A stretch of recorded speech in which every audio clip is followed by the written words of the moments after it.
Hey guys, Jacob here. This is going to be a quick video on my LMG PvP build. I know this build has probably been circulating everywhere, but I currently finished it, and I know there's a few out there like this. But this is what I've been currently using in the DZ, or the aka the Occupied DZ. I haven't been using this in the normalized DZ at all. But this is the build I've had the most fun with lately, and been fighting people who are using the Chatterbox Vector builds.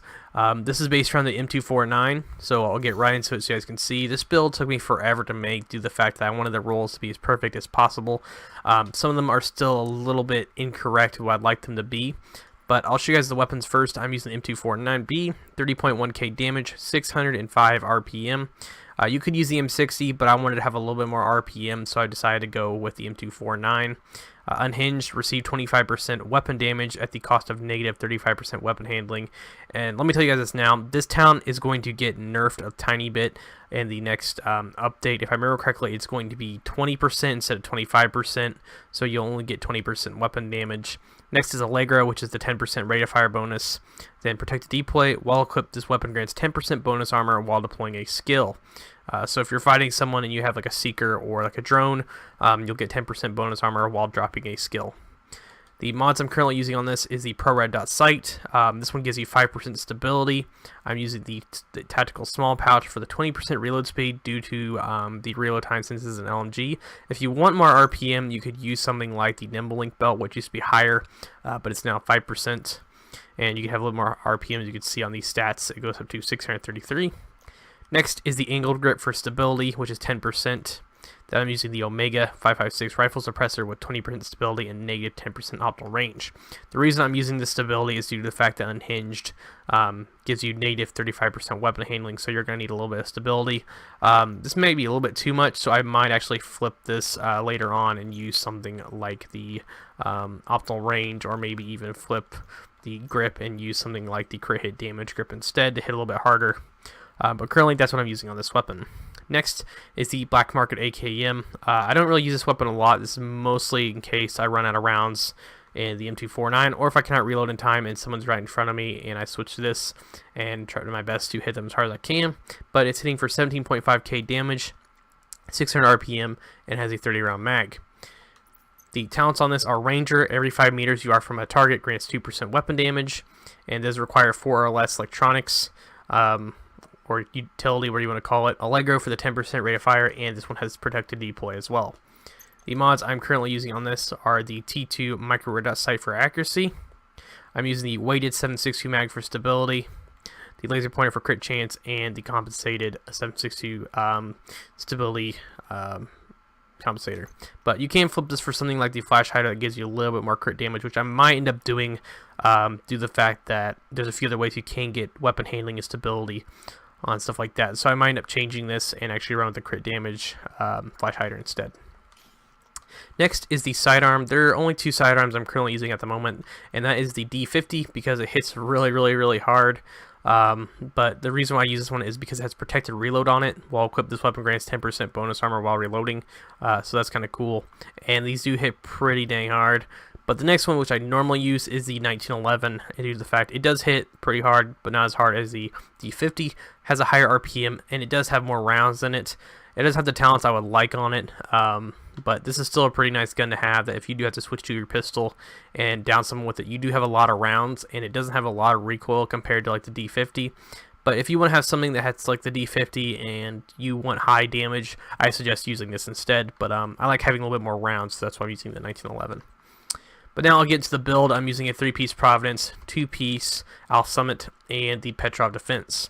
The reason I'm using the 3-piece Providence is to get the skill power, weapon damage, and health. And the Providence is to get the 10% LMG damage, and I'm using the 2-piece Alp Summit for the skill power and the cooldown reduction, and also due to some of the stat rolls. But first, I'll get into the mask. The mask is rolled for 6% cooldown reduction, 29% damage to elites, and 20% explosive damage.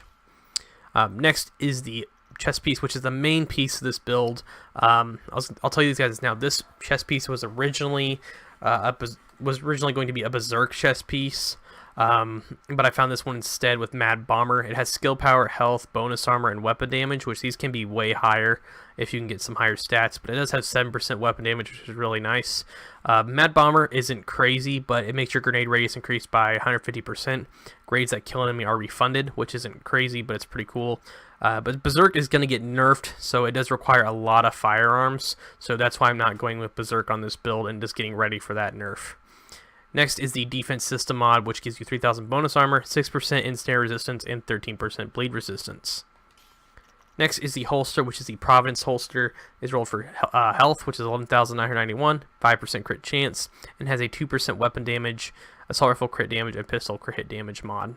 One other thing too is if you can get a holster with devastating on it and have it similar like this, then I suggest you using it. Or if you can flip some pieces around and manage to get that on there, that will give you 5% extra weapon damage, and you can increase the damage on your LMG a little bit higher. Next is the Alp Summit backpack.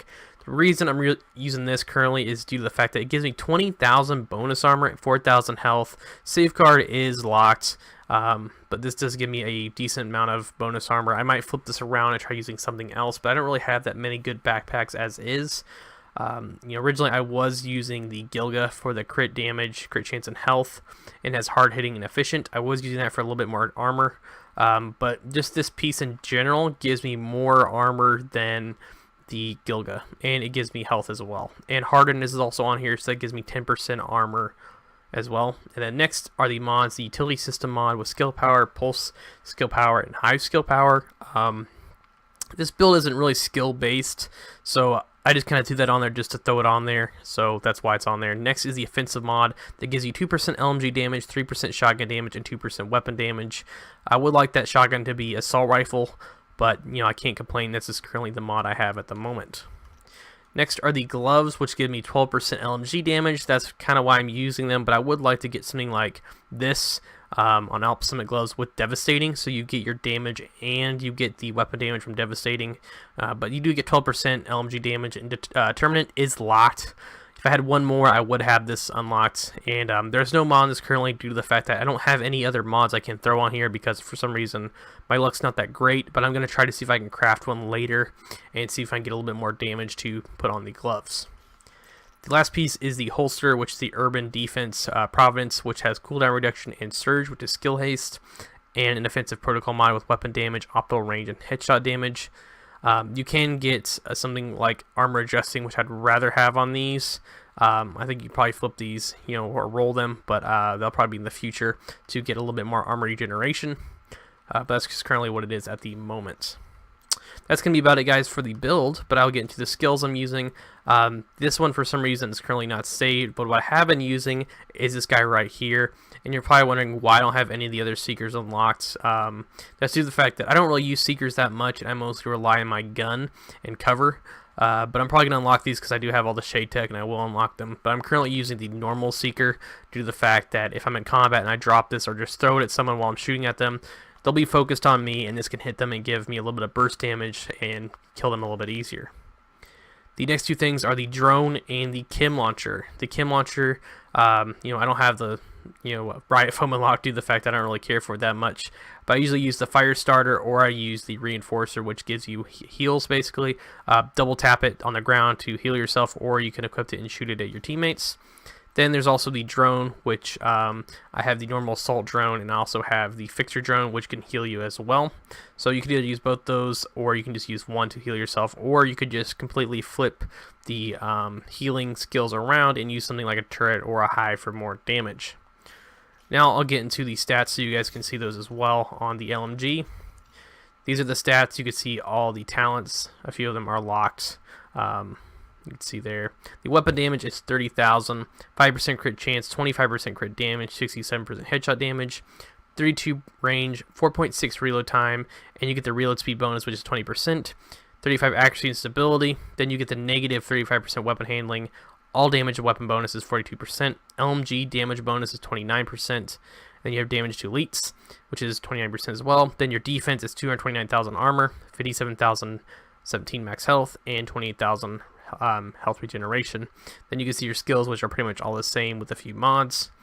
I'm going to tell you guys this now. This build is pretty close to what I want it to be. There are a few minor changes that I'd actually like to change.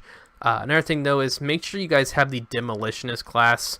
That way you guys can get the bonus armor, or not bonus armor, the bonus damage from the LMG. So mine's not up there all the way due to the fact that I don't use demolitions that much. But if you have that up there pretty high, you can actually get a pretty decent buff with the LMGs.